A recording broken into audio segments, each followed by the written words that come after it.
right, folks, what is going on? Back with another video. Hopefully, you guys had a fantastic day. Hopefully, everybody did get through the ice storm that they had here in Georgia. It was okay. It wasn't too bad, but nevertheless, we made it through there. Let's go ahead and get into what I want to talk about today when it comes to the Atlanta Falcons and the Georgia Southern Eagles. If this is your first time here, welcome.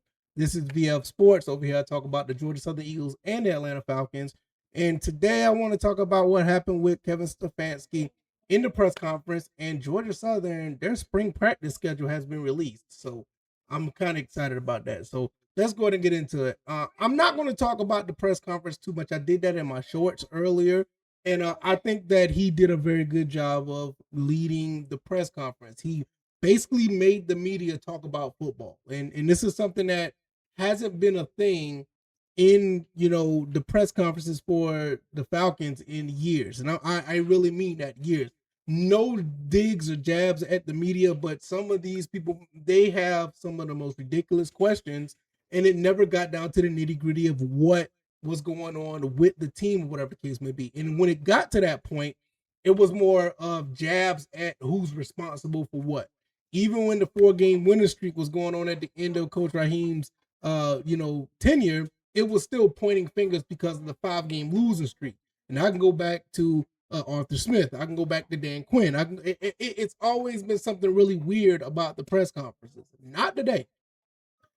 Coach Stefanski basically said, look, I want to put our heads down and win. We want to go to work, and we're going to make things happen. So with the Coach Stefanski taking the lead, I do like that aspect of it. I think this is going to be a breath of fresh air when it comes to Atlanta and as far as the media, because let's be honest, the Falcons has had a really good, bad track record of winning games. I mean, we've been out of the playoffs for 8 years, haven't had much go our way. So with that being said, it was a lot of that stuff was kind of warranted to have like off track, off base, questions when it came to the actual press conferences, because it wasn't much to talk about except for who's to blame, who's getting fired, or whatever the case may be, or what's going wrong.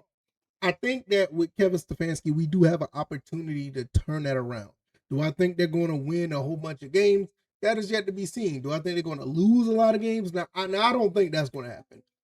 Personally, I think that this is a team that's at the very worst, we're going to be exactly where we've been for the past 4 or 5 years. That 7 and maybe 8 win, maybe 9 win team. Now that's the bottom. I don't think that we can get no lower than that, even with Tommy Reese being the offensive coordinator. I don't think we're going to get that much lower than 7, 8 wins. But I do think the ceiling is very high where we could possibly win 13, 14 games because of what Stefanski did with the Cleveland Browns. I mean, you can say what you can say about the last 2 seasons, and I get it. I'm not going to sit here and say like, that's was not his fault or whatever the case may be. But when you're coaching the Browns, you're coaching the Browns.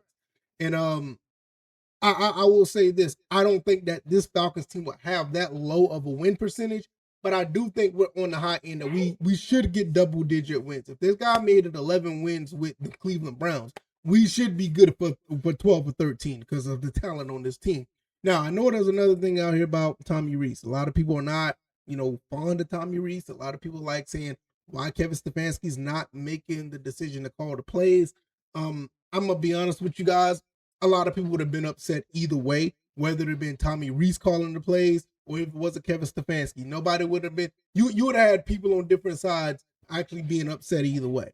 Like, well, why you hired Tommy Reese if you're going to call the plays? Or why you didn't hire an offensive coordinator if you're calling the plays? Well, Tommy Reese is here. Why is he calling the plays? It just goes back to this fan base is kind of conditioned to feel like somewhat how the media feels.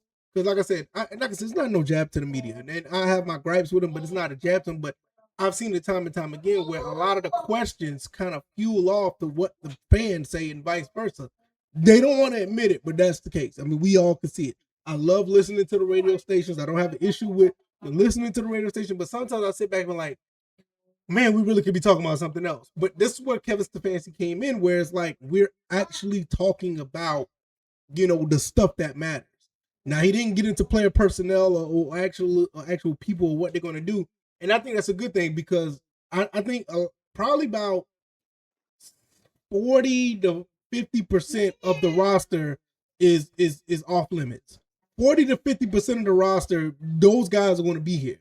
Now, the other 40, 50%, I wouldn't be surprised we're going to see some type of a turnover, or some people are just not going to get playing time, or whatever the case may be, because some people, even some people that are actually fairly popular with the organization as far as being on the field, may not see the field. So it's just something that we just have to think about when it comes to that. I think Kevin Stefanski is going to have his own way of doing things. Some people may be pulled away, some people may be added, and that's why you didn't hear much about the personnel stuff. But I do think him leading this team, we at the very minimum, we should win at least 8 to 9 games. At the minimum. Not that 9 games win you the division.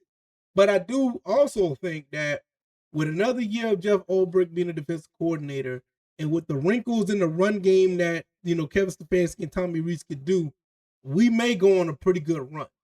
But I don't see us getting down to 4 or 5 wins. I don't see that. So it's going to be interesting to see how that plays out. But that's my take on how everything is folding together right now. I do like the fact that he does keep everything in line as far as what he wants to talk about in a press conference. There was no joking. There was a couple of jokes here and there, but it was mostly serious business. And a lot of people said it was boring. And that's fine. It is what it is. You think it's boring, it doesn't matter. As long as he's focused, and if this focused demeanor constitute the wins, he can be as boring as he want to be. You know what I mean? That's just how it is. But we'll see, because I don't know. I just don't see us being a 5-win team or anything like that. At the worst, 8 to 9 wins, that could actually win you the division. And I do see us possibly going even higher if everything start rolling the way it wants to. So let me go ahead and talk about the other thing. And yeah, you guys are going to be pleasantly surprised about the schedule for the Georgia Southern Eagles and their spring practice. So Georgia Southern's practice schedule has been released, and this is pretty awesome because right after everything has happened with the bowl games, we're right around the corner for spring practice. A little bit over a month from now, the spring practice starts March 3rd, and it ends on the 4th of April with the spring game. And this is pretty awesome because a lot of players that are coming in to Georgia Southern are some interesting ones and pretty exciting guys to watch. The first and foremost, I know we got the quarterback coming in, Max Johnson from USC. I know he's coming in, and that's something that everybody's going to keep, their eyes on. What I want to see throughout this practice and even in the spring game, or they have the scrimmages as well. I think they have the scrimmages. I think from what it looks like on the screen, maybe on the 7th and the 28th, that's where we have the scrimmages. They usually have them on a Saturday. I'm not sure. I can't remember. But that's just my guess. But I know what I want to see in the spring game, I want to see the defense. Coach Mike Moots is coming in with this as defensive coordinator. I want to see how these guys work cohesively as those guys finally get on the field and hit against each other.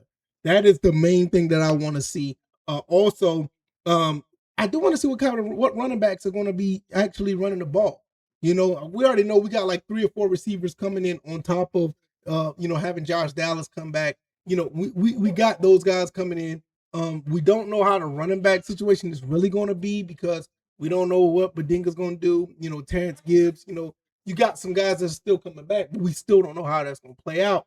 And on top of that, even with Max Johnson being here, what the role is going to be Weston Bryant, and also with the defense going to be playing, which is my main focus.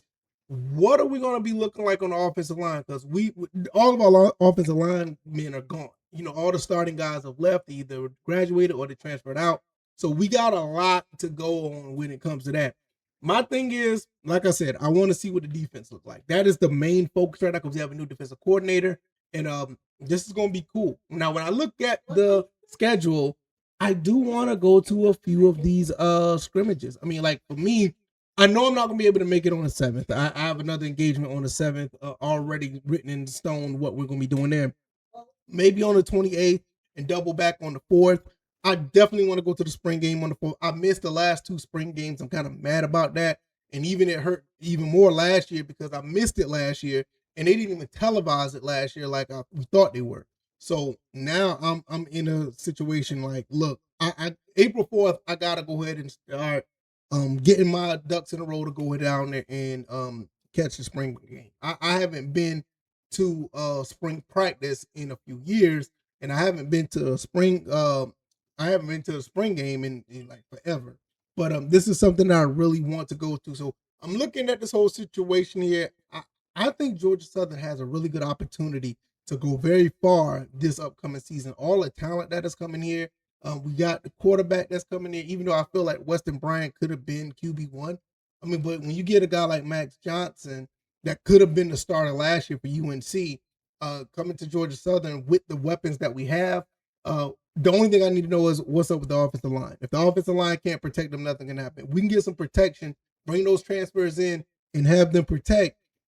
We might be in a really good spot. So I'm really, really interested to see how that goes. So like I said, I talked about the Kevin Stefanski situation. I think that's going to be really interesting to see. I don't see the ceiling going any, I don't see the bottom getting even any lower than what it is now with the 8 wins. I do see us getting 8 or better. Like I said, 8 wins win you the division. And as far as Georgia Southern go, man, look, I think these guys could take the Sun Belt. I mean, JMU is rebuilding. You got ODU is rebuilding. Those are the guys that's kind of in our way on the East. And Appalachian State, I mean, they always play us tough, but I think we're going to have the better team this year. So all things considered, I think we're in a very good space with this team. It's going to be really interesting to see what goes on both of these teams. And hopefully you guys will continue to rock with me as we follow these teams throughout the offseason into the regular season. And I really appreciate you guys. You guys let me know what you guys think. I'm going to get up out of here. You guys take it easy. And y'all be blessed. All right, y'all, I'm out. Peace.